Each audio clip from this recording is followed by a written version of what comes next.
여의도 정책맨. 네, 매주 화요일 여당 최고의 정책 브레인 더불어민주당 홍익표 민주연구원장으로부터 전국의 뜨거운 현안과 정책에 대한 여당의 고민 들어보는 시간입니다. 여의도 정책맨. 오늘도 더불어민주당 홍익표 민주연구원장 나오셨습니다. 안녕하십니까? 네, 안녕하세요. 네, 최경영의 최강시사 유튜브에 검색하시면 실시간 방송 보실 수 있고요. 스마트폰 콩으로 보내시면 무료입니다. 문자 참여는 짧은 문자 50원, 긴 문자 100원이 드는 샵9730 무료인 콩 어플에도 의견 보내주시기 바랍니다. 김오수 검찰총장과 관련해서는 여당 단독으로 인사청문보고서가 채택이 됐고 대통령이 제가 했군요. 네. 예. 그렇습니다. 그러면 뭐 오늘부터 임기 시작되는 것이고 바로 시작되는 거죠. 야당은 의회 독재 정치에 정수를 보여줬다. 이렇게 반발하고 있습니다. 한 가지 좀 물어볼게요. 예. 저도 궁금한 게 이번에 김오수 그 후보자 같은 경우에는 사실은 인사청문회 과정에서 거의 문제 제기가 특별한 게 없었습니다.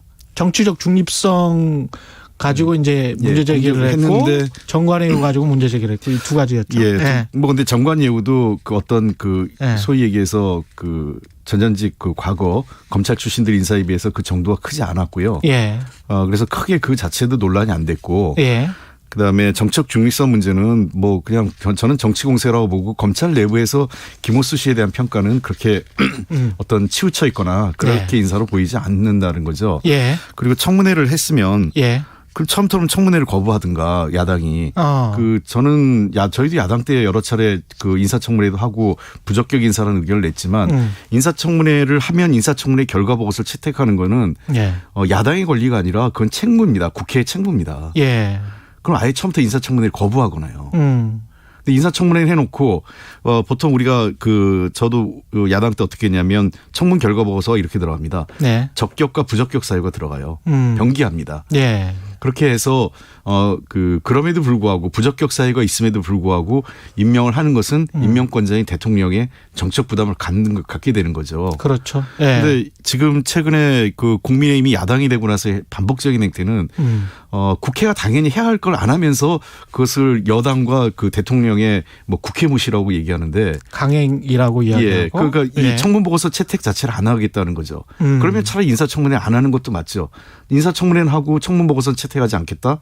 이거는 저희가 야당 때는 그렇게 하지는 않았어요. 근데 이제 국민들이 보기에는 그런 식의 어떤 뭐라고 할까요? 이제 홍 의원님은 프레임이라고 할 수가 있겠는데 그 프레임이 그렇게 해서 협치 안 한다. 그래서 정치가 망가지고 있다. 야당 말을 좀 들어야지. 이 프레임이 제법 잘 먹힌단 말이죠. 제가 정권 초기에 뭐 다들 정권 초기에 그 청와대와 대통령 힘이 제일 셀 때 아니겠습니까?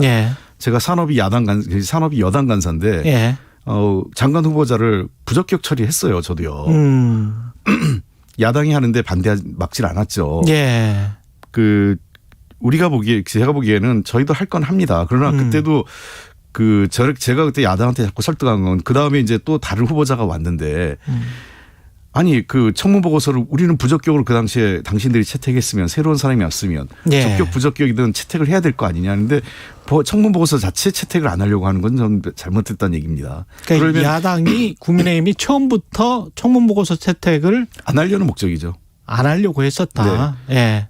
그러니까 들어만 와서 정치 공세만 하고요. 정치 공세만 하려고 했었다. 그럼 우리도 옛날에 그런 경우는 아예 청문회 자체를 거부하려고 한 적이 있었습니다. 그럼 되게 낙마한 경우가요. 청문회 가기 전에 국민 여론에 못 견뎌서 낙마합니다. 아예 청문회 자체가 열리지 않는 경우가 대부분이었죠. 그렇죠. 예. 근데 지금 그런 경우가 아니라 청문회는 다 해놓고 청문 보고서 채택을 안 하고 있는 거죠. 예. 전반적으로 이거는 다음 주나 다다음 주에 모르겠습니다. 이게 또 국민 여론에 어떤 영향을 미쳐서 대통령의 국정 지지율이랄지 이런 거에 어떤 영향을 미칠지는 좀 다음 주 다다음 주 또 가봐야 될 것 같아요. 예. 그리고 제가 보기엔 이런 거예요. 김오수 씨가 진짜 중대한 하자가 있었으면 뭐 저도 하겠는데 이번 같은 경우에는 청문회 과정에서도 특별한 문제가 드러나지 않았고 도리어 그 청문회 과정에서 여야 의원들끼리 말다툼이 벌어지면서 그러면서 청문회가 중단됐거든요. 그러니까 그거 사과하지 않으면 뭐 청문 보고서 채택 못하겠다 이러고 끝나고 결국은 그 강행 처리하게 만들면서 그거를 그 일종의 야당 무시한다 예. 이런 프레임을 자꾸 만드는 건데요. 예. 글쎄요. 그러니까 지금 그러니까 어제 성일종 의원은 여당이 짠 거다 이렇게 이야기를 한 거고 그러니까 일종의 이제 그 무산시키기 위해서 여당이 짠 거다 이렇게 이야기하는 거고 홍영표 의원님은 그 야당이 짠 거다. 아니 야당이 짠 게 아니라 여야 간에 그 예. 저 일종의 말싸움이 벌어진 거죠. 이런저런 이유로요. 예. 그러니까 야당에서는 먼저 우리 당 그 법사위원회 그 관련된 문제 제기를 한 거고요. 그러니까 PPT에 띄웠어요.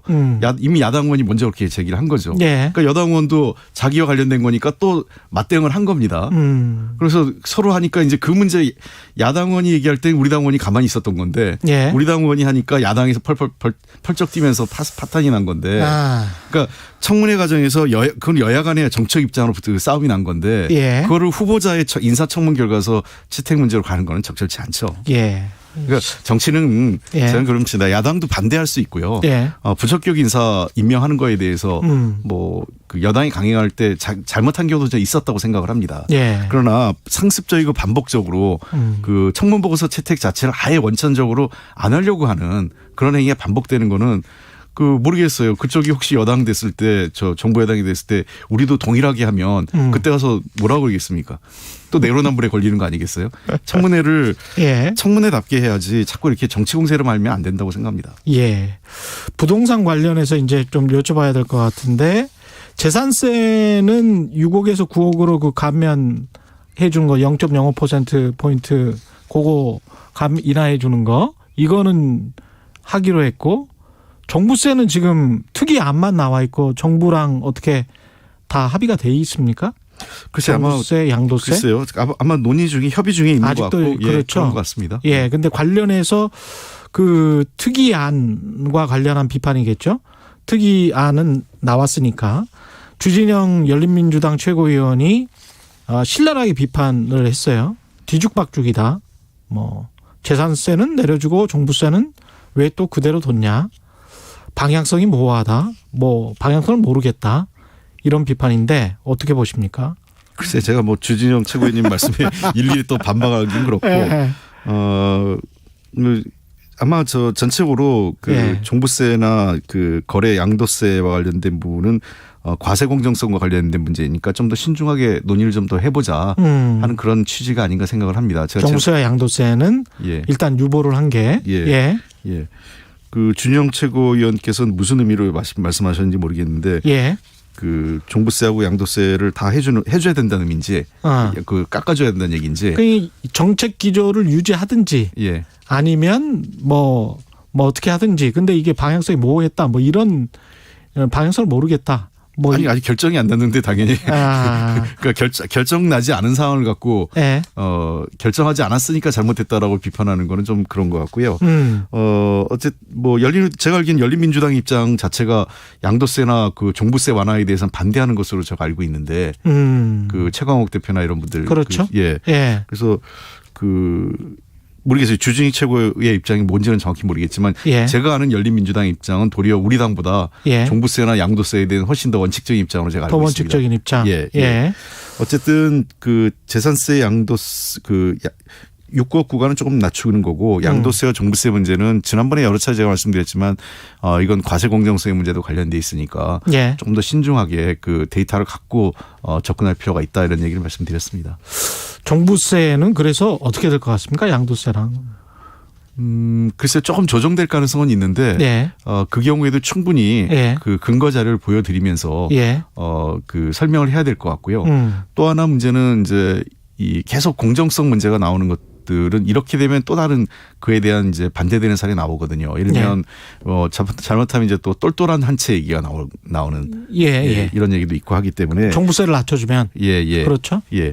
똘똘한 한 채 집중이 될 것이다. 네. 그런 부작용이 있죠. 예. 그러면 실질적으로 제일 혜택을 보는 거는 그 우리 그 일부 강남 지역의 그 초고가 주택을 가진 분들만 한 채 가진 걸로 해서 이득을 보는 거고. 특히 이제 부부 공동 소유로 되면은 네. 뭐 거의 30억 원 가까이까지도 면세될 그 수가 종부세 대상이 아닌 거죠. 아닐 수도 있게 됩니다. 예.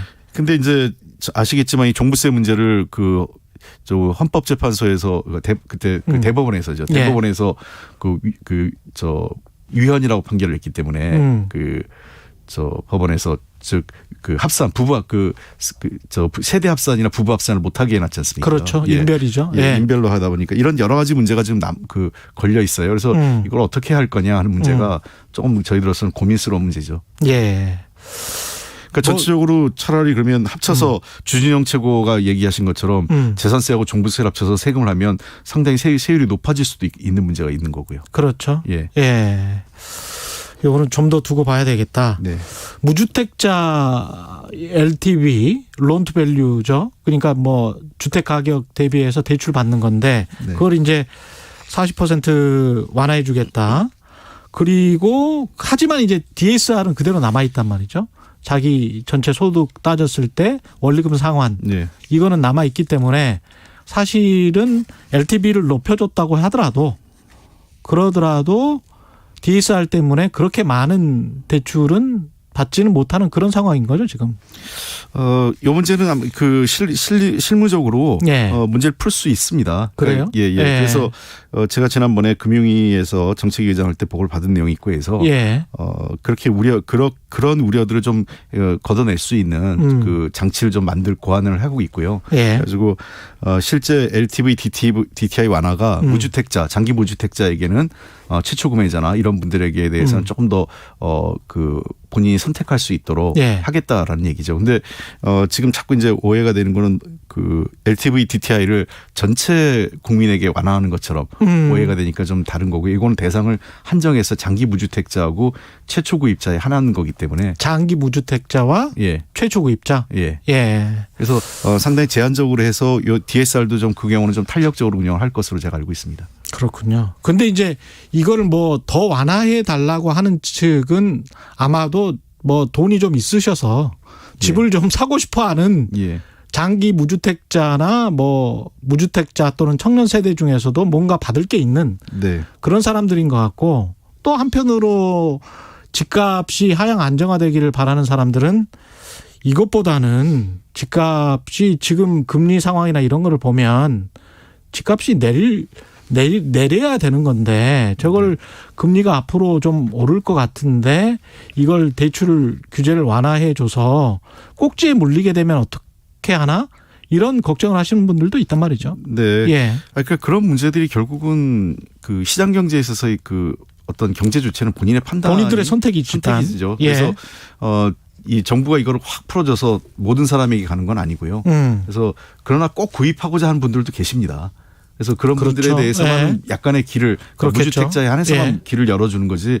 아까 제가 말씀드린 것처럼 과거 최경환 박근혜 정부 시절에 최경환 예. 부총리 시절에 같이 LTV, DTI를 모든 그 국민을 대상으로 열어줘서 다 풀어서 소위 빚내서 집사라는 시그널을 시장에 준 거하고는 이번의 것은 좀 다르다는 겁니다. 이거는 아주 한정된 계층이다. 네. 예. 그러니까 아까 말씀하신 대로 장기 무주택자 경우에 집을 살 수 있는 분들이 무주택자 중에 상당히 제한적이죠. 예. 예. 말씀하신 대로 돈이 여유가 있거나 현재로서 여유가 있는 분 또는 뭐 누구로부터 증여와 같은 어떤 어느 정도의 예. 그 젊은 세대지만 예. 부모로부터 받을 수 있는 그런 일부 세대에 한정돼서 살 수 있는 분들이기 때문에 예. 제가 보기에는 이 어떤 금리 인상에 따른 충격을 어느 정도는 그 받아낼 수 있는 수용할 수 있는 그 여력이 좀 있는 세대가 그 계층이 아니냐 이런 거죠. 만약 이런 상황에서도 집을 살 경우에는요. 예. 그 하반기에 전국민 재난지원금 지급을 추진하자. 이게 지금 여당 내 분위기입니까? 그래서 아마 윤호중 원내대표께서 얘기를 좀 하신 거. 원내대표가 예. 이야기했으면. 예. 그래서 아직 뭐 확정된 건 아니고 예. 아마 그런 논의가 있는 것 같은데요. 당초 전반기에 1차 이 추경할 당시에 전국민 재난지원금은 방역 상황이 좋아지면 그 적극적으로 그때 추진하겠다라고 대통령께서 얘기하신 바 있지 않습니까? 예. 그러니까 아마 그 말씀의 연장선이지 않나 싶습니다. 그러니까 재정이랄지 이런 것들도 다 검토를 하고 네. 하는 거겠죠? 그렇죠. 예. 그 몇 가지 이유가 있는데요. 예. 첫 번째는 재정 건전성 문제는 재정 건전성은 전반적으로 그 최소한 뭐 나빠지는 않을 것 같습니다. 더 왜냐하면 상황이 그 우리 경제 상황이 지금 그 경제 성장률이 좋아지고 있지 않습니까?